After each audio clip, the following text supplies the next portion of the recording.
No, listo.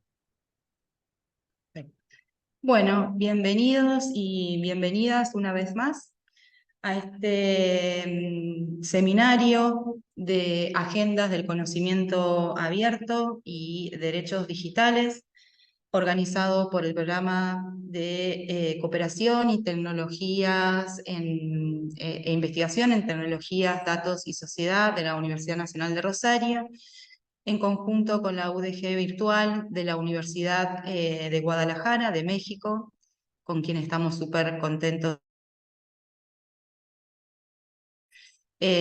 Aquí Martín Espinosa está en representación de la Universidad de Guadalajara. Hola Martín. Hola Virginia, hola Lucía y buenos días, tardes, noches a compañeros y compañeras que nos siguen en este seminario y bueno, pues deseosos de iniciar con la participación de Lucía, que ahorita Virginia nos hará una breve introducción de ella. Bienvenidos, bienvenidas, gracias. Perfecto. Bueno, antes de presentarla a Lucía, tal vez recordar un poquito aspectos formales, ¿no? del seminario. Recuerden completar entonces el tema del registro. Recuerden también que, bueno, luego de este encuentro vamos a culminar con un séptimo encuentro, que esperamos que también se encuentren todos interesados en el mismo. Y bueno, ya el año que viene vamos a invitarlos también a otro tipo de trayectos como este, ¿no? Pero en ese contexto es entonces en donde estamos hoy junto a Lucía Stubrin. Hola Lucía, muy bienvenida y muchas gracias. Hola, bueno, muchas gracias por la invitación, feliz acá de participar. Bueno, Lucía nos va a compartir en el día de la fecha sus reflexiones, ¿no? Y su mirada acerca de cómo pensar o cómo el arte o el bioarte y las tecnologías en relación justamente al arte pueden ayudarnos a visibilizar o visualizar también o incidir respecto a cómo pensar ¿no? Estas agendas del conocimiento, la producción del conocimiento o qué derechos, ¿no? el arte pueden llegar a promover a través de estos procesos, ¿no? Lucía es investigadora, es docente y también es curadora de muchos espacios en Argentina, pero también en Iberoamérica, en el cruce, ¿no? entre el arte, las tecnologías y las cuestiones de la vida, ¿no? o las cuestiones o las problemáticas ambientales. Es doctora en Teoría e Historia de las Artes por la UBA y es licenciada en Comunicación. También ha escrito muchísimas publicaciones, es autora de un libro sobre bioarte que invitamos a todos y a todas a leer, sobre poéticas de lo viviente. Integra muchos colectivos y organizaciones y redes justamente para promover estas temáticas en la provincia de Santa Fe, pero como les comentaba, también por fuera, ¿no? de nuestro país. Así que estamos sumamente contentos y contentas de contar hoy con Lucía para que nos comparta en unos minutos ¿no? estas cuestiones tan interesantes. Adelante, Lucía. Ya comparto la pantalla. Dale, bueno, muchas gracias Virginia por la presentación. Y bueno, para este seminario y un poco en relación al tema con el que me convocaron para trabajar, que tiene que ver con este cruce entre el arte digital, los patrimonios y la biocultura, me pareció interesante traerles un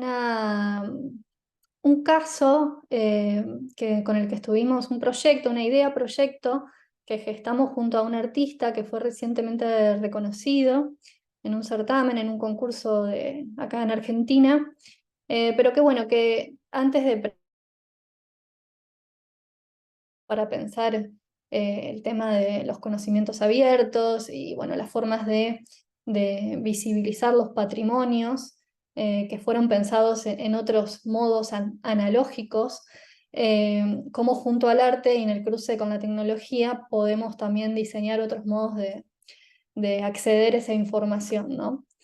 Pero bueno, para ello voy a hacer un pequeño, digamos, estado del arte o un pequeño raconto sobre lo que es el bioarte, porque quizás algunos no hayan escuchado nunca hablar de este género.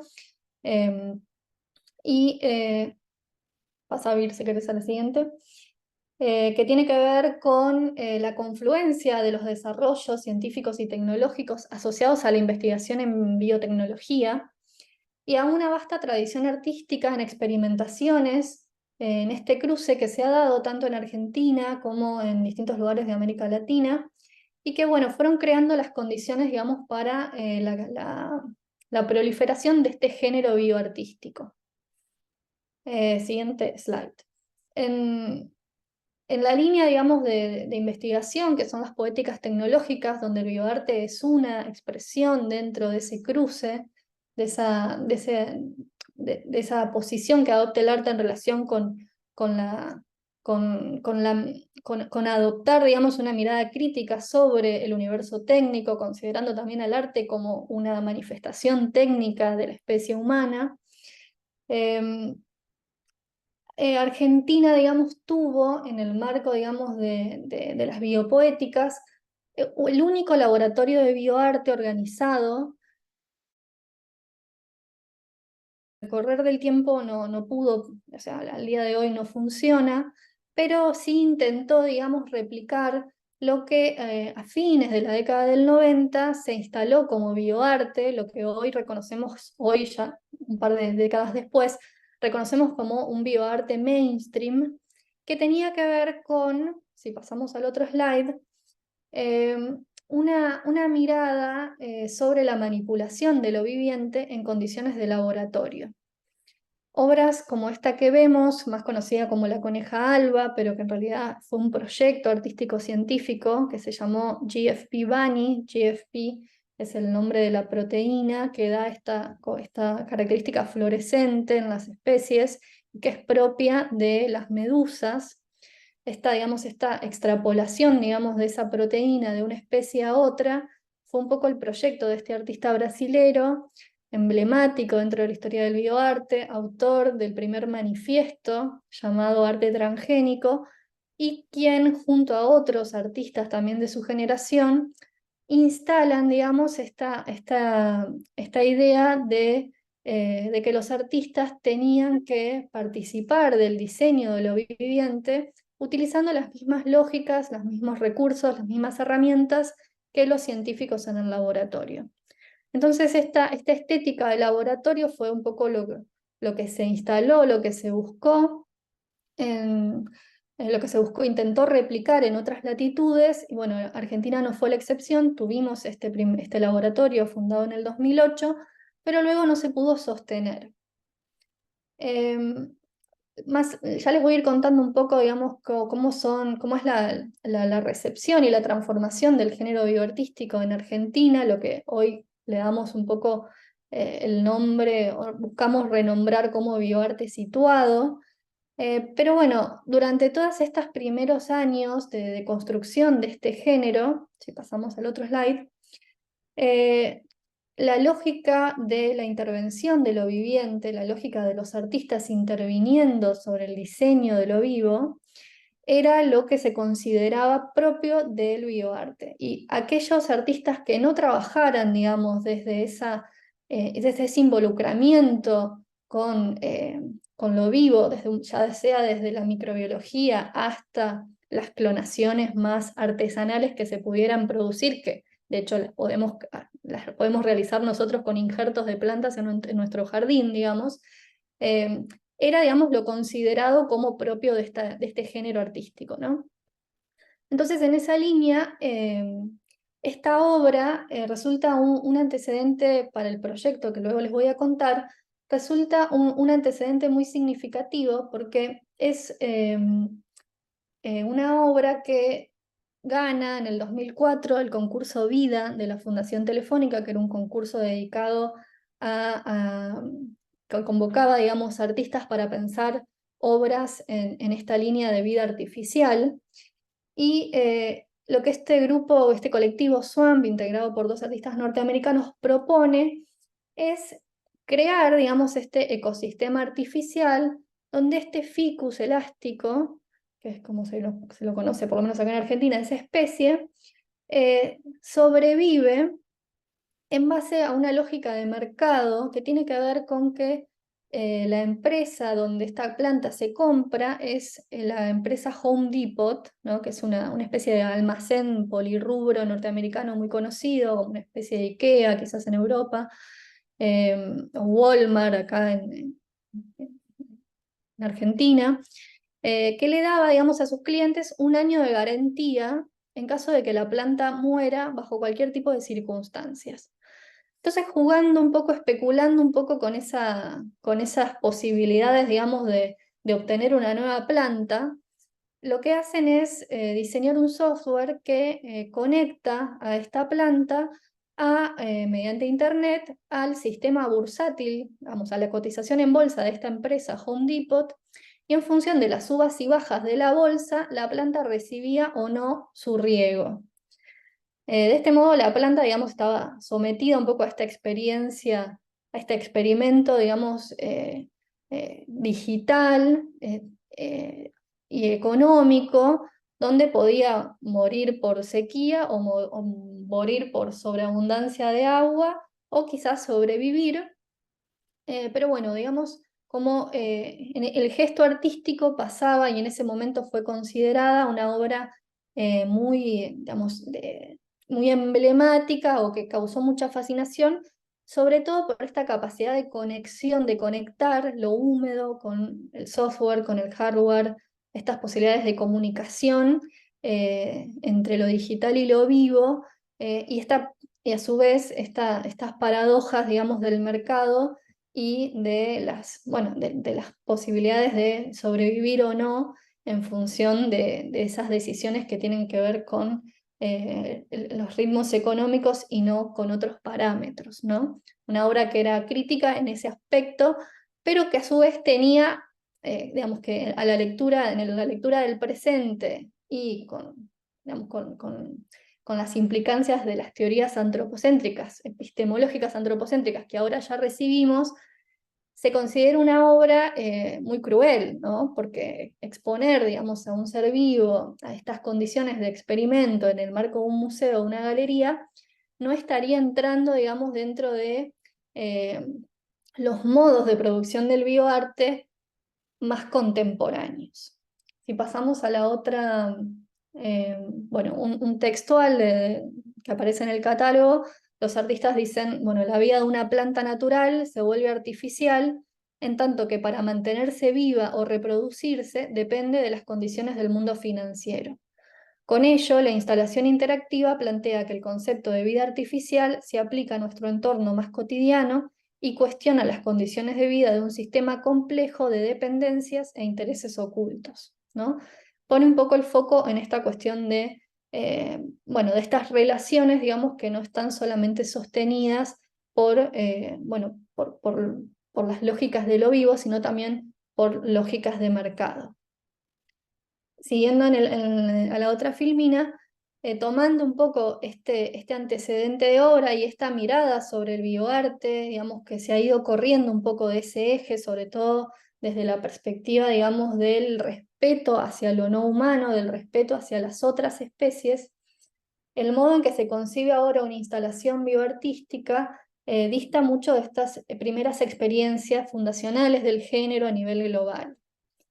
En esta idea proyecto que les voy a presentar, que es herbario especulativo, justamente lo que se busca recuperar es la sensibilidad hacia la preservación y el cuidado de especies nativas fundamentales para el humedal que rodea la ciudad de Paraná, en Entre Ríos, y en lugar de trabajar directamente con la planta, sometiéndola a condiciones extremas de experimentación, se busca poner en valor el herbario de 3.000 especímenes que guarda el Museo de Ciencias Naturales de la ciudad y que fue construyéndose desde una lógica moderna desde principios del siglo XX.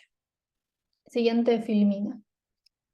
Este es un ejemplar de ese herbario que realmente es enorme, el estado de conservación de cada uno de esos especímenes que ya no se encuentran en el paisaje, una tarea, digamos, de búsqueda, de recolección, de conservación y, bueno, y de respeto a las normas, digamos, de archivo de este tipo de, de muestras naturales.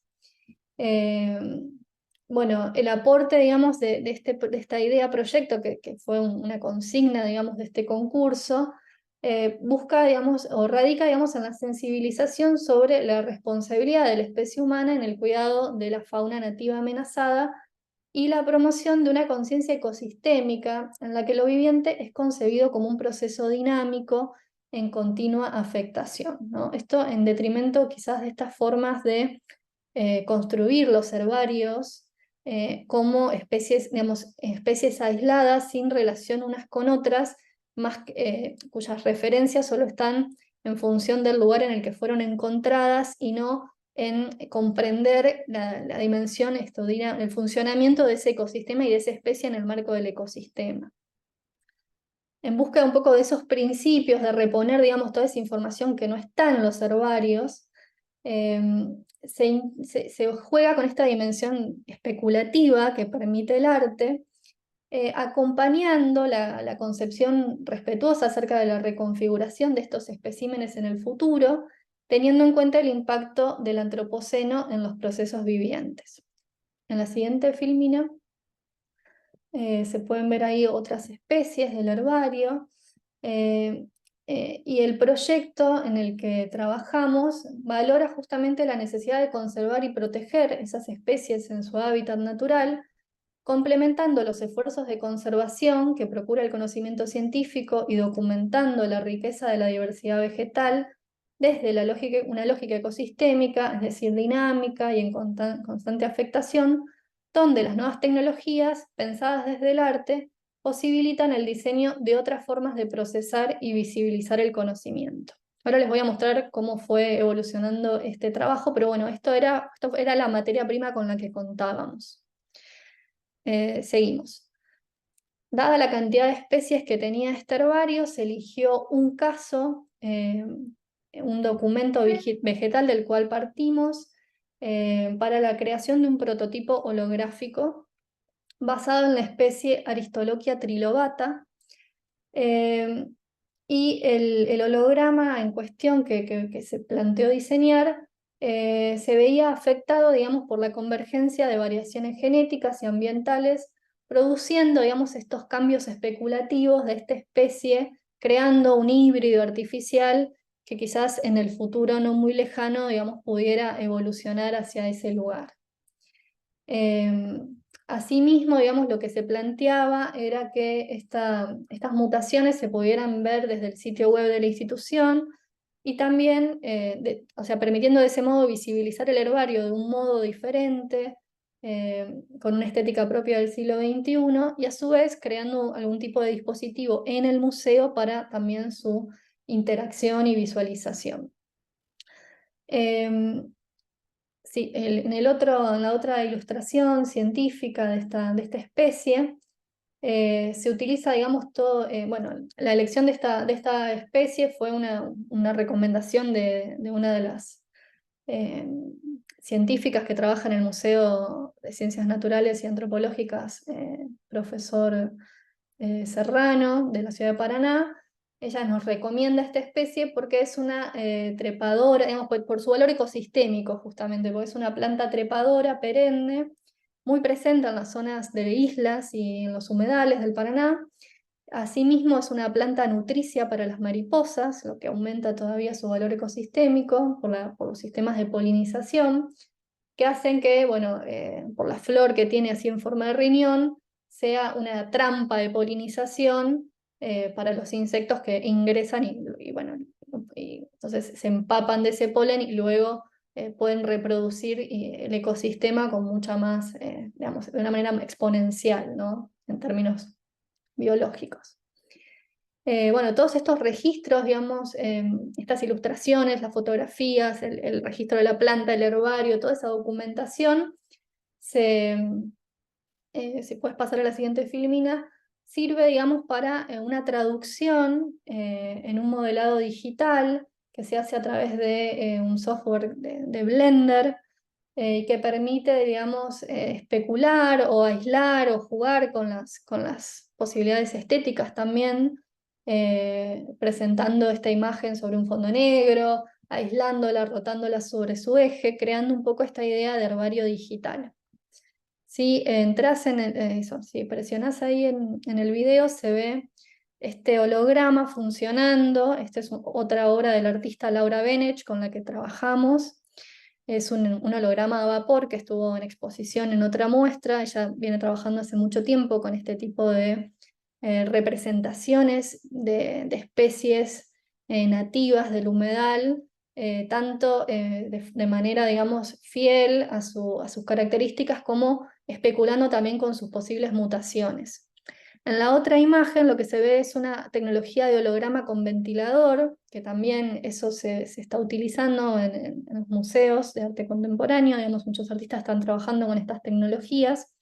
Y bueno, lo que produce es esta idea de proceso dinámico, ¿no? Esto que está como transformándose, y además no es una imagen estática la que se reproduce, sino que en este proyecto justamente lo que se busca es generar un sistema de variaciones, ¿no? Donde donde se permita esta especulación en torno a bueno, futuras especies híbridas o futura evolución de estas especies biológicas bueno, en este ecosistema que se va a ir que se viene transformando tanto por la acción de la especie humana, ¿no?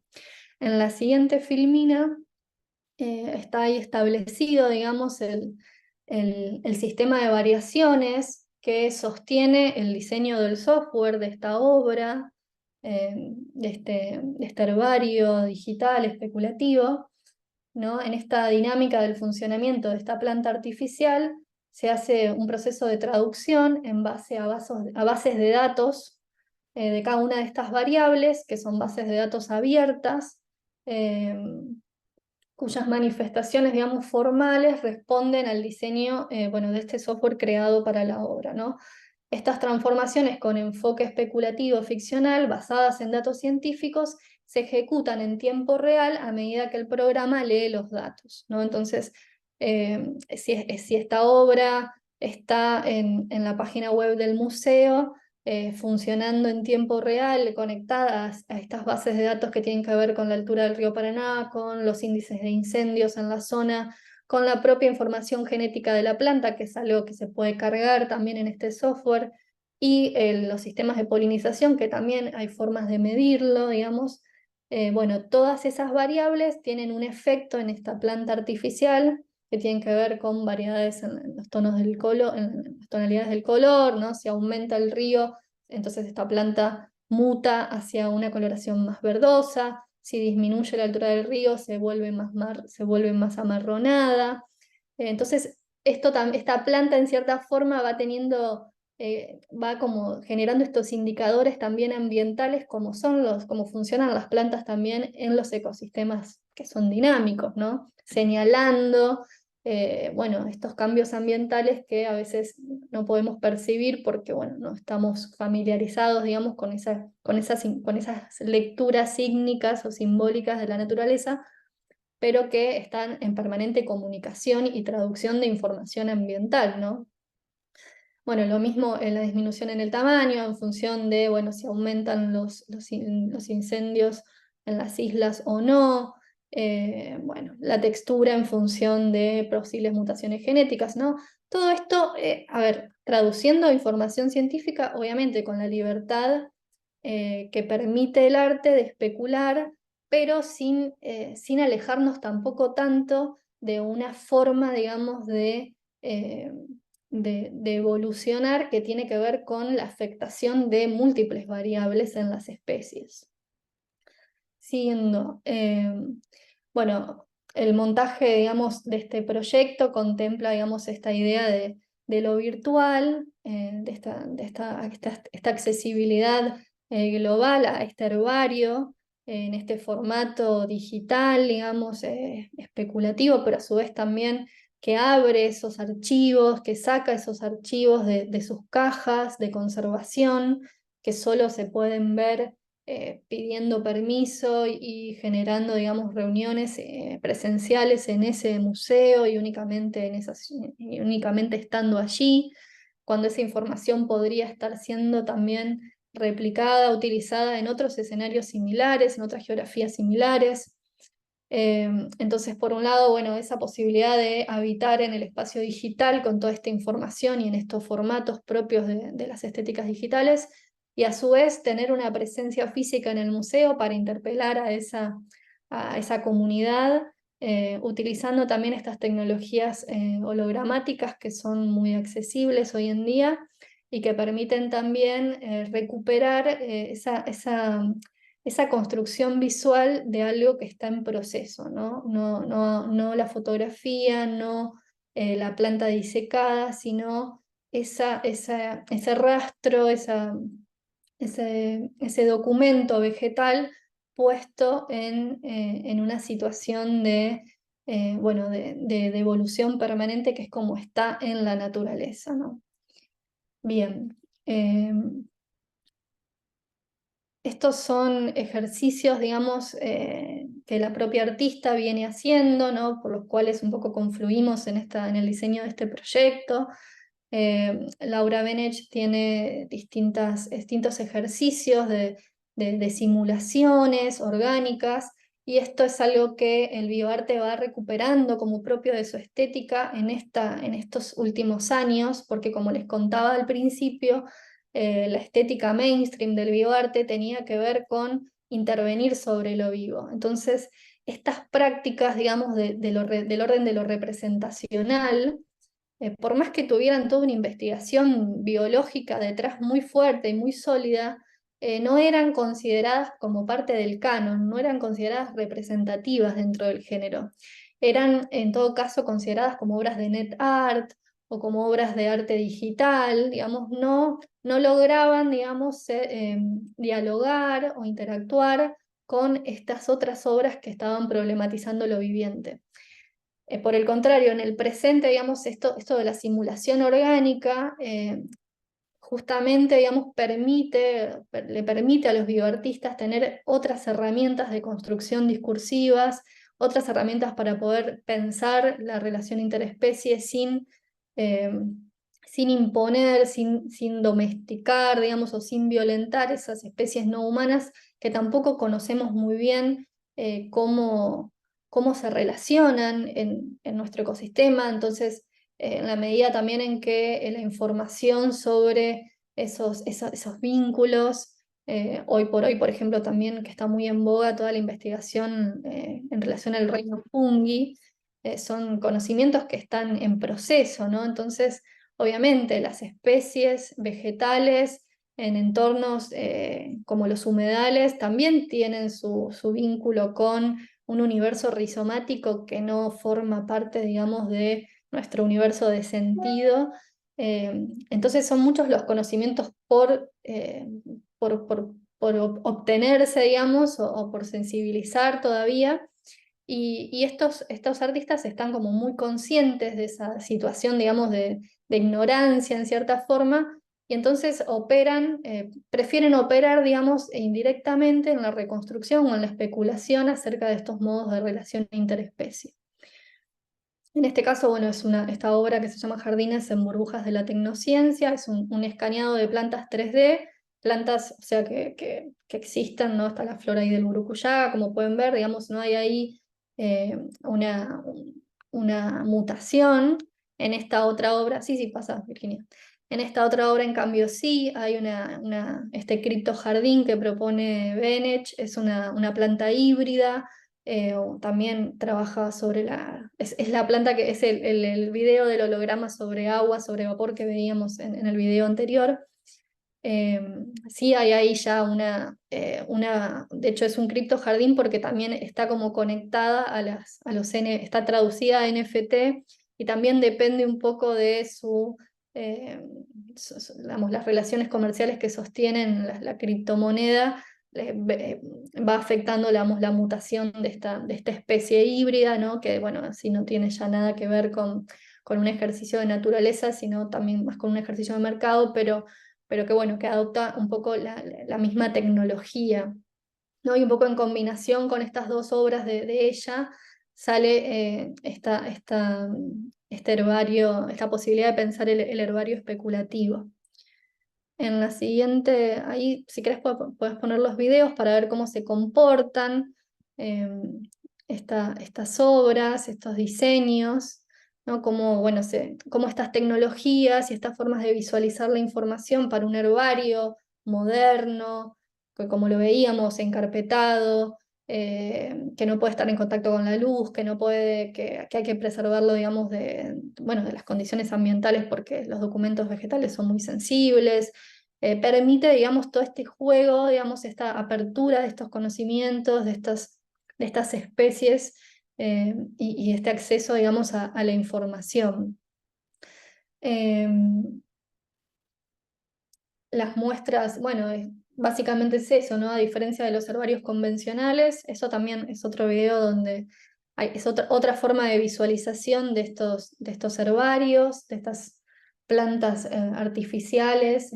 En lugar de visualizarlas a la manera convencional, como muestras secas y prensadas, este herbario especulativo digital 3D utiliza esta tecnología de los modelos tridimensionales de las plantas y exhiben cómo son afectadas por ciertas condiciones.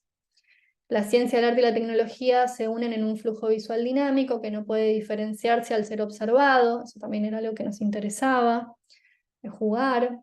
Esto es porque los datos se transforman en elementos visuales y presentan una experiencia estética, ¿no? También tener como ese acceso al conocimiento desde un lugar sensible, desde un lugar estético, desde un lugar que nos emocione, que nos genere algún tipo de sorpresa, ¿no? Porque también es el asombro por eso que no podemos como terminar de descifrar, lo que también motiva un poco las preguntas y la búsqueda de conocimiento. Entonces me parece que también ahí la presencia, la mirada de los artistas es muy interesante en el marco de ámbitos científicos más tradicionales, como un museo de ciencias naturales, donde el diseño de las exposiciones quizás no se piensa en términos estéticos y sin embargo es un factor muy importante también para la comprensión de lo que se está planteando o se está queriendo transmitir allí. Bueno, la instalación in situ en el museo plantea ese artificio, cómo el entorno y las prácticas ordenadoras de nuestro sistema antropocéntrico afectan a las especies naturales. La innovación de esta modalidad está dada por la posibilidad de observar la generación de transformaciones en una especie en tiempo real. Esas transformaciones son fluidas y cuando el programa se apaga, todo comienza sin conservar mutaciones en la planta en sí. Técnicamente, los datos sobre incendios e información genética se transcriben en archivos de texto para ser leídos como caracteres alfanuméricos por el programa en ejecución, que contiene instrucciones específicas para ir mostrando las transformaciones que esos mismos datos van a generar en la especie propuesta. A través de algoritmos y reglas predefinidas, en lugar de animar cuadro por cuadro, se crean efectos visuales orgánicos que simulan procesos vivientes especulativos. Bueno, el desarrollo de este trabajo en cierta forma artesanal, ¿no? Porque requiere, digamos, de todo este hilado de información específica y su traducción al código C++, ¿no? Que es el código del archivo de textos y del diseño de software, y la traducción de esos datos y de esos archivos de imágenes también, lo cual implica un poco la convivencia de distintos lenguajes. La obra en línea también facilita el acceso, como decíamos, desde cualquier lugar. En fin, para cerrar, ahí con la última, es el último slide, ahí bueno, vemos en el trabajo un poco en el museo, ampliando en detalle un poco esos documentos vegetales. Bueno, nada, permitir un poco esta modalidad híbrida para darle al museo la posibilidad de generar visitas remotas, consultas remotas también a todo su archivo vegetal, a todo su herbario, y abrir otros diálogos a partir de una visualización dinámica única de una especie de su acervo que imaginamos quizás puede evolucionar así, en función de alguno de esos parámetros que se tuvieron en cuenta. Así que bueno, ese es un poco el caso que les quería traer y bueno, yo me quedo ahí abierta al intercambio si tienen alguna consulta.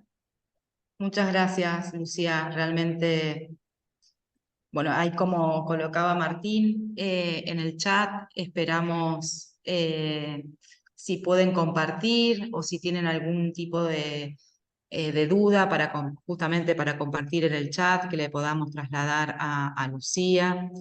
Pero mientras esperamos que alguien se atreva a hacer ese comentario o escribir esa consulta, bueno, realmente escuchándote es hermoso, digamos, todo lo que se ve, todo lo que se puede llegar a plasmar desde lo especulativo, ¿no? Desde el diseño especulativo, para poder empezar a indagar estos derechos, ¿no? Que durante todas estas jornadas de los seminarios fuimos tratando, ¿no? de poner en diálogo, ¿no? Cuánto de ahí, de esa conversación, ¿no? Se puede llegar a generar a través del diseño especulativo y con la ayuda del arte siempre. Sí, a mí me gustaría, bueno, igual comenzar con una pregunta para Lucía y también motivar a los compañeros y compañeras que están siguiendo la transmisión a que se animen a plantear alguna pregunta o duda. Y Lucía, comentabas, bueno, que parte también de estos diseños tienen que ver con, pues, el movimiento reciente en distintas disciplinas que analizan el antropoceno, ¿no? O los efectos de esta, pues, acción humana sobre el medio ambiente. Y preguntarte qué tan influenciado está el arte digital, la biocultura y los patrimonios justamente a partir de pues tal vez ejemplificar los efectos de las acciones de esta etapa que vivimos del antropoceno, que todavía para algunos nos cuesta trabajo entenderla, ¿no? Ya que pues siempre hemos estado presentes en prácticamente en la mitad de la historia de la Tierra, como civilización, como humanidad. Pero bueno, sí, este arte digital tiene como función, o parte de sus objetivos es mostrar estas acciones en el marco del antropoceno y también sí tiene hasta cierto punto un sentido de pues concientización, educación ambiental, al respecto de las acciones humanas en el ambiente, ¿no? Sí, hay como hay como distintos ejes por ahí para analizar esta cuestión. Uno tiene que ver, que era un poco lo que yo les quería como actualizar, que tiene que ver con la propia historia del género bioartístico en sí, que yo la vengo siguiendo hace mucho tiempo, entonces por eso, digamos, voy como notando estas entradas y salidas de ciertas estéticas dentro de esta gran problemática que el bioarte viene planteando hace mucho tiempo. Y que bueno, en el caso de la representación de lo viviente, como, digamos, de acuerdo a una lógica digital o una estética digital que no fue bien considerado en sus comienzos, hoy es un recurso que tiene que ver, bueno, con esto, con el respeto hacia los no humanos y a las posibilidades de especular que permitan las tecnologías digitales, ¿no? Estos grandes cúmulos de información que se pueden unificar, con los que se puede trabajar de una manera creativa y bueno, y en este sentido de especulativa también, bueno, con mucha facilidad. Lo digital permite esta traducción de información, de imágenes, de video, de sonidos, de señales, incluso de señales que no tenemos, digamos, otras formas de acceder que no sea a través de las tecnologías digitales, ¿no? Existen grupos que trabajan, como les contaba por ahí, con la rizósfera, ¿no? Amplificando sonidos de la rizósfera, algo que está totalmente fuera de nuestro alcance auditivo, digamos, nuestras posibilidades auditivas. bueno, y es por las tecnologías digitales que podemos acceder a esas comunicaciones que suceden bajo tierra y que a su vez podemos conectar con el vuelo de los pájaros y que podemos conectar con, bueno, condiciones, qué sé yo, climáticas. O sea, es la traducción, digamos, las posibilidades que el sistema binario dio, digamos, para combinar cúmulos de datos de naturalezas tan diversas. En algunos casos pueden suceder en lecturas aberrantes y en otros pueden coincidir en asociaciones digamos, en posibilidades epistemológicas desconocidas.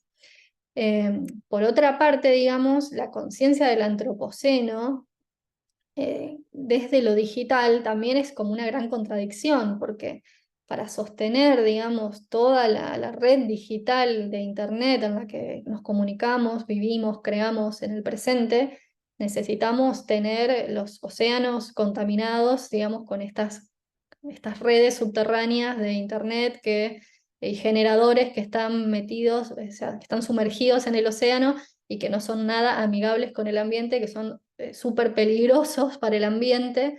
Eh, entonces, en ese aspecto es una gran contradicción. Por un lado, digamos, no intervenimos sobre las especies no humanas, pero por el otro lado, el uso de las tecnologías digitales alimenta un sistema, digamos, de explotación de recursos y de poner en riesgo recursos naturales también muy grande. Pero bueno, ¿cómo vamos para atrás en cuanto a lo digital? Son preguntas bueno, que también desde el arte se hacen, se asumen y, bueno, y se trabajan en la medida, digamos, en los posicionamientos políticos de los artistas también, que eso es algo que se traduce en las obras. Eh, Hay otras líneas de trabajo dentro del bioarte, no sé si No, no, si querés comentar justamente esas líneas de bioarte, si no, también te hacemos una pregunta que surgió acá del chat, Lucía. Claro, hay otras líneas de trabajo dentro del bioarte que sí buscan, por ejemplo, o sea, buscan de una manera, digamos, predeterminada, digamos, la no generación de residuos, la no generación de basura, digamos, la conciencia de la huella de carbono de la especie humana muy fuertemente asumen esa condición y producen desde estéticas y procesos que no generen desechos, ¿no? Son otros posicionamientos, digamos, políticos, artísticos, que bueno, que representan algunas líneas de trabajo dentro de este gran género, ¿no? Que a mí me parece que es como muy interesante para poder ir, digamos, que es muy permeable a todos estos cambios en las relaciones entre arte, ciencia y tecnología. Y bueno, y por eso, digamos, un poco como que continúo estudiándolo porque veo que es muy dinámico y esto como que se va rectificando ciertas estéticas, va implementando nuevos recursos, va cuestionando temas que van apareciendo en agenda, algunos antes de que aparezcan, otros acompañando los procesos, y desde una mirada realmente más sensible, no sé si comprometida es la palabra, pero sí muy sensible a estas transformaciones, ¿no? Que quizás en otros ámbitos de conocimiento no se traduce tan rápidamente, ¿no? Y bueno, justamente a partir de lo último que comentabas, ¿no? De esta sensibilidad que hay entre las disciplinas, ¿no? Para empezar a comunicarse un poco más, César ahí consulta respecto a cómo se podría considerar o cómo se considera esta inserción o tal vez esa integración entre las ciencias humanas hacia las ciencias exactas o viceversa. ¿Cuál es tu experiencia trabajando con equipos tan interdisciplinares o con esa mirada tan transdisciplinar que necesita, ¿no? De este entramado entre las distintas disciplinas, ¿no? Y distintas formas de trabajar también.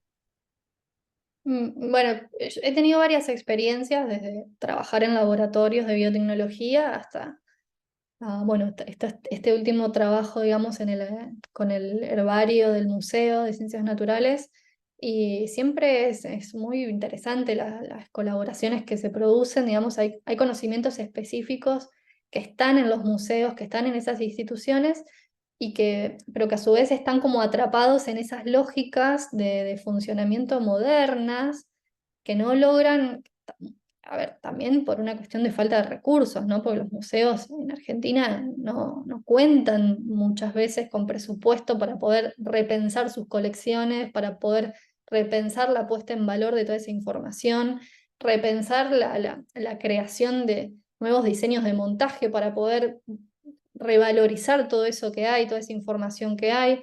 Digamos, es necesario repensar la información que se decide conservar, que se decide guardar, y no hacerlo, digamos, de esta manera como automática, digamos, como formateado, sino también cuestionando un poco esos modos de operar. Pero bueno, en el cruce con los artistas y bueno, y cuando se presenta esta posibilidad de poner en cuestión esas colecciones, los modos en que se conservan, los modos en que se colectan las informaciones, surgen estos diálogos que son muy constructivos, que son, en general son muy positivos y bueno, y creo que que aportan sobre todo a la democratización de esos conocimientos, porque hay una brecha generacional también que está ocurriendo en cuanto a las formas en que nos educamos, las generaciones, digamos, en el corto plazo las generaciones han generado una distancia enorme entre los modos de conocer. Entonces, los museos que conservan toda esa información tan importante, tan valiosa, están también como digamos, también están atravesados por esa brecha educativa, tecnológica, y bueno, creo que estas estrategias artísticas van como sin la necesidad sin este objetivo de la divulgación científica, que a veces es como resulta como, como tautológica, resulta como ilustrativa y no logra como sensibilizar, no logra como despegar, o sea, recrear el valor fundamental que tienen esas informaciones, porque no terminan de adoptar quizás digamos, jugar con esa sensibilidad propia, ¿no? de lo contemporáneo. Que en eso los artistas me parece que son mucho más, están más ejercitados, están más atentos, tienen otro dominio, son más desprejuiciados también, y entonces permiten articular estrategias de visibilización, de sensibilización, que me parece que son más potentes, son más productivas, eh, para recuperar estos conocimientos, que en definitiva a veces quizás no estamos necesitando nuevos conocimientos, lo que necesitamos es releer, a la luz de estas nuevas teorías y estas nuevas situaciones ambientales que estamos atravesando, la información que teníamos guardada ahí y que no nos interpela porque está en un formato que nos resulta distante, ¿no? Sí, excelente. No sé, Martín, si tenés algún otro comentario, si no ya pasamos Hay a una, ir despidiéndonos. hay una pregunta más, si quieres la ponemos por No la vi. de Susana Pérez. Entonces, ella nos dice que si pensás que se produce un quiebre o una tensión con el sistema museológico y de galerías, procura insertarse en ese sistema, se lograría gestionar un nuevo orden para el arte. Y bueno, pues si quieres con esta pregunta estaríamos cerrando. Gracias, Lucía. Yo creo que sí, sería interesante, digamos, que los museos de ciencias, o sea, que también se vuelvan en cierta forma museos de arte, ¿no? Porque los dispositivos de exhibición, los dispositivos de montaje de los museos de arte moderno respecto de los museos de antropología o de ciencias naturales o de historia, no son muy distintos.